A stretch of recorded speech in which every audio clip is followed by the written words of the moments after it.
Good morning! Hindi ko na nga na-videohan yung una kong ginawa dyan. Anyway, tinatalian na ako ni mami neto. Simple lang naman yung gusto kong tali. At ang tali ko ay cinnamon roll. Kasi gusto ko siya. And nag-ready na nga ako. Kasi paalis na ako niyan at wala na rin akong gagawin. Kumain na rin ako at naligo. At ayan, patapos na nga po akong magtali nito. Nagustuhan ko naman yung tali ko kasi ako rin naman pumili niyan. Inaayos na nga lang ni mami bago ako makaalis dyan. And kinuha ko po niyan yung pabango.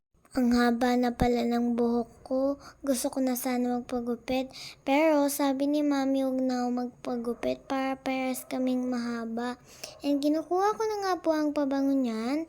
At tingnan niyo po ang naming spray niyan sa akin ni mami. Pinapabanguhan niya na po ako. Tingnan niyo ang mami medyo nakaka-attract siya. NPE nga kami ngayon. At kinuha ko na po ang aking ID para may suot na po sa akin ni mami. At tingnan niyo po sinusuot niya na po sa akin. Paalis na po ako niyan. Kasi malilate ako. And tingnan nyo, nagising po si Magic ko. Kaya hindi na po ako maihatid ni mami kay Tita Fim na lang. At pinagsuot na po ako ni mami ng bag dito. At rinedy ko po ng aking mga baon. At rinedy ko po ang aking lunch bag. Tapos, hindi ko po malagay yung tubig. Kaya, ipapligay ko na lang po kay mami. Kasi nakasuot na rin naman ako ng bag. Yan, lalagay na. Alam nyo, ang ganda-ganda ng binili naming bag ni mami.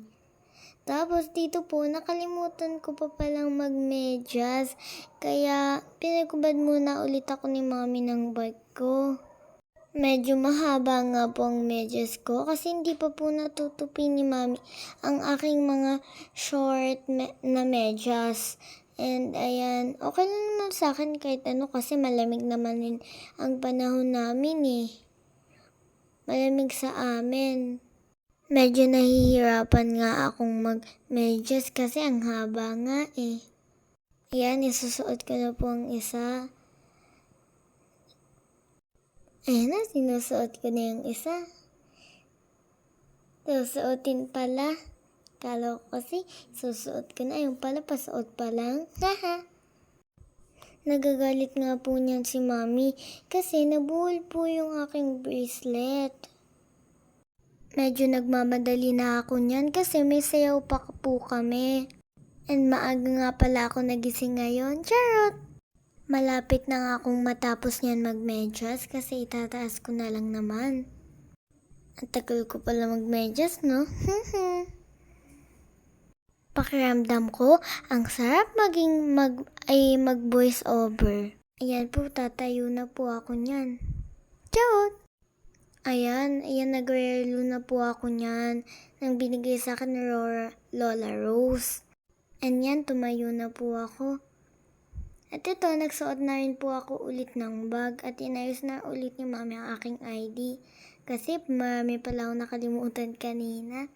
Ang ganda nga po ng nabili naming bag ni mami. And yan, aalis na po ako niyan. Yan, flying kiss muna. At sa mga nag-aalala rin po, huwag niyo po kalimutan na mag-kiss sa mami or hug. And ayan, nasa labas na po ako ng screen. And ayan. Tingnan nyo, palabas na ako ng gate. Lalabas na nga po ako niya ng gate. Tapos si Tita Fim na lang raw po ang mag-aatid sa akin. Yan, nagbababay na ako kay mami. Ito, alam nyo, pagod na pagod ako pagkadating ko. Kasi may practice pa kami. Medyo late na kasi ako nakauwi, 12. At pagod na nga ako kaya gusto ko nang humiga at matulog. Kaya lang di pa pala pwede. Hanggang dito na lang. Bye-bye!